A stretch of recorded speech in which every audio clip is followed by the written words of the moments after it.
Sasa Rais Donald Trump anadai kwamba nchi nyingi zimemwambia kwamba ziko njiani kuelekea mlango bahari wa Hormuz ili kushughulikia usalama na njia salama ya meli za mafuta. Akihutubia katika ikulu ya White House, Trump pia amesema baadhi hawakuwa na shauku sana, licha ya kuwa anasema baadhi yao walifurahia ulinzi wa Marekani kwa miongo kadhaa.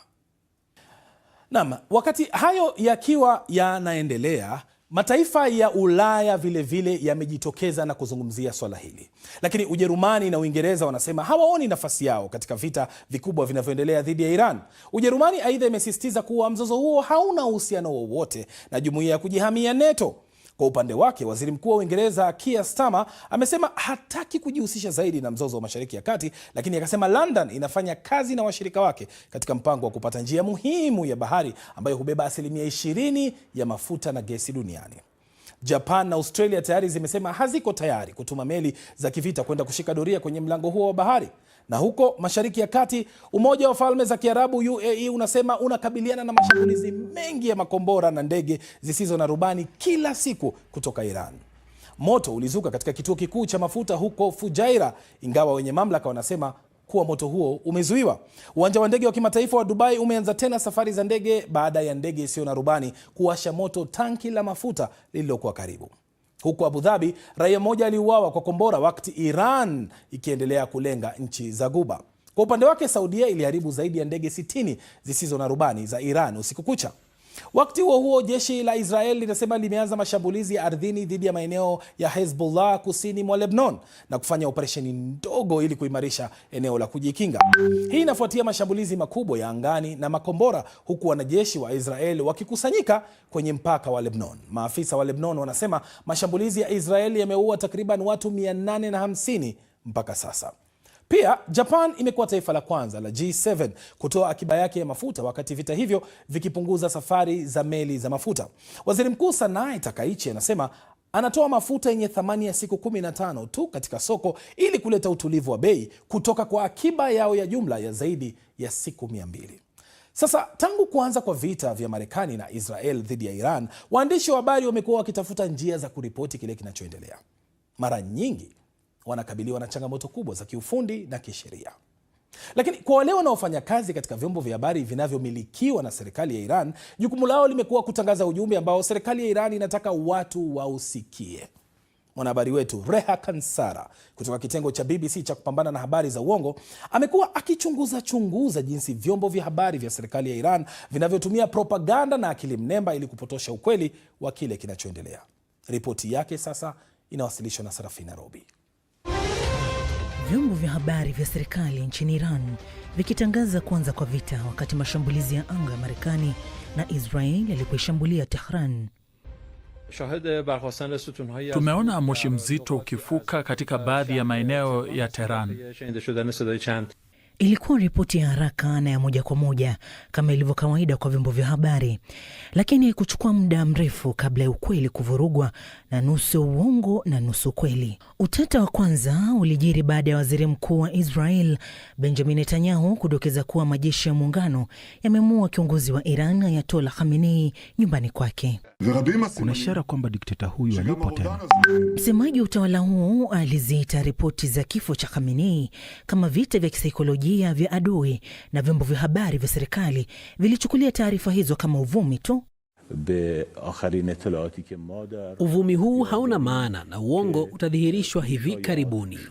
Siku moja baadaye, vyombo vya habari vya Iran hatimaye vilitoa taarifa kuwa Khamenei amekufa. Shirika la waandishi wa habari wasio na mipaka linasema Iran ni moja ya nchi kandamizi zaidi inapokuja kwenye masuala ya uhuru wa vyombo vya habari. Sasa katika jaribio lake la kudhibiti kile ambacho watu wanasikia, kuona na kutazama, matangazo yote ya televisheni, redio, mitandao ya kijamii na tovuti za habari yanadhibitiwa na serikali. Na vyombo vya habari vya magharibi ikiwemo BBC, idhaa ya Kiajemi, vimepigwa marufuku kuripoti nchini humo. Teknolojia mpya imesaidia vyombo vya habari vya serikali katika kusukuma simulizi yake. Video hii iliyotolewa na chombo cha habari cha Iran Press TV si ya kweli. Ilitengenezwa kwa kutumia akili mnemba.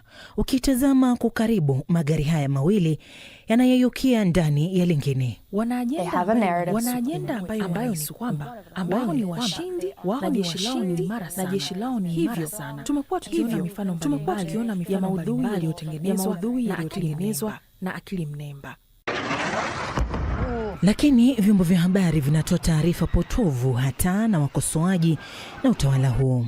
Wakati vyombo vya habari vya serikali ya Iran viliporipoti kuwa zaidi ya watoto na wafanyakazi 160 waliuawa katika shambulio dhidi ya shule katika kile wataalamu wanachosema huenda ilikuwa operesheni ya kijeshi ya Marekani iliyolenga kambi ya kijeshi ya karibu, vilitumia picha hizi za mazishi ya halaiki. Wapinzani wa serikali walidai kuwa picha hizo zimechezewa na akili mnemba, isipokuwa wakati huu ripoti za serikali zilikuwa za kweli. Picha hii pana inaonyesha eneo linalozunguka makaburi hayo. Tulibaini eneo hilo kuwa ni makaburi yaliyopo umbali wa takriban kilomita 3.7 kutoka shuleni hapo. Picha za satellite zinaonyesha kuwa miti hii, mpangilio wa barabara na jengo hili la karibu vinafanana na vile vinavyoonekana kwenye video. Picha nyingine za satellite za siku moja baada ya mazishi zinatoa taswira ya wazi ya makaburi hayo. Katika jaribio la serikali kuonyesha nguvu yake kimataifa, nusu kweli na uongo vimevuka mipaka. Iran inaweza kuona hatua hii kama vita ambavyo inaweza kushinda. Sasa wakati yote hayo yakiwa yanaendelea na vita vikiwa bado vimepamba moto, Rais wa Marekani Donald Trump amekuwa akizungumza kuhusu kujihusisha kwa washirika wake katika mzozo huu, hasa katika mlango bahari wa Hormuz. Hebu tumsikie. Nchi kadhaa zimeniambia kuwa zipo njiani. Baadhi zina shauku sana kuhusu hilo na baadhi hazina. Baadhi ya hizo ni nchi ambazo tumekuwa tukizisaidia kwa miaka mingi sana. Tumezilinda kutokana na hatari kubwa za nje, ila bado hazikuwa na shauku sana. Na mimi naangalia sana kiwango cha shauku cha nchi kwa hili. Kuna baadhi ya nchi ambazo tuna wanajeshi 45,000, wanajeshi wazuri wakiwalinda dhidi ya hatari kubwa, na tumefanya kazi nzuri sana. Na tunataka kujua, je, mna mashine za kugundua mabomu yaliyotegwa ardhini? Nilisema, mnamaanisha kuwa kwa miaka 40 tumekuwa tunawalinda na hamtaki kujihusisha kwenye jambo dogo kama hili? Matangazo haya yanapeperushwa na Star. Sasa karibu mwongo mmoja baada ya kushindwa katika vita kule Mashariki ya Kati, kundi linalojiita Islamic State yani IS limepanua uwepo wake kote barani Afrika, huku likiwa na matawi katika karibu kila eneo barani Afrika. Eneo la Puntland nchini Somalia limegeuka kuwa mojawapo ya maeneo makuu ya kundi hilo. Mwaka jana, Umoja wa Mataifa ulikadiria kuwa IS ilikuwa na wapiganaji takriban 800 hivi nchini Somalia, huku zaidi ya nusu ya idadi hiyo wakiaminika kuwa ni raia kutoka mataifa ya nje. Sasa mwandishi wa BBC Sahnun Ahmed alikuwa katika eneo la milima la Somalia la Al Miskad akiwa na jeshi la Puntland linaloendesha mapigano dhidi ya Islamic State. Taarifa yake inawasilishwa na Victor Kimani. Ili kushinda vita hivi, kwanza unahitaji kumpata adui. Hawa ni ISIS? Ndiyo. Kwani wako mbali kiasi gani? Kilomita 2.5.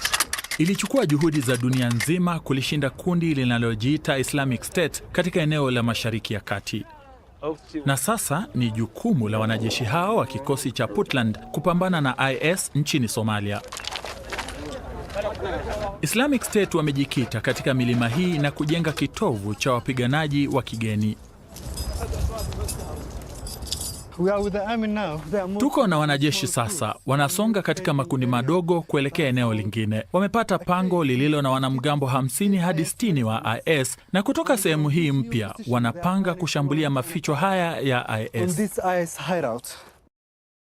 Kwa usaidizi wa jeshi la anga la Marekani, kundi hili limefanikiwa kuwafurusha IS kutoka vijijini.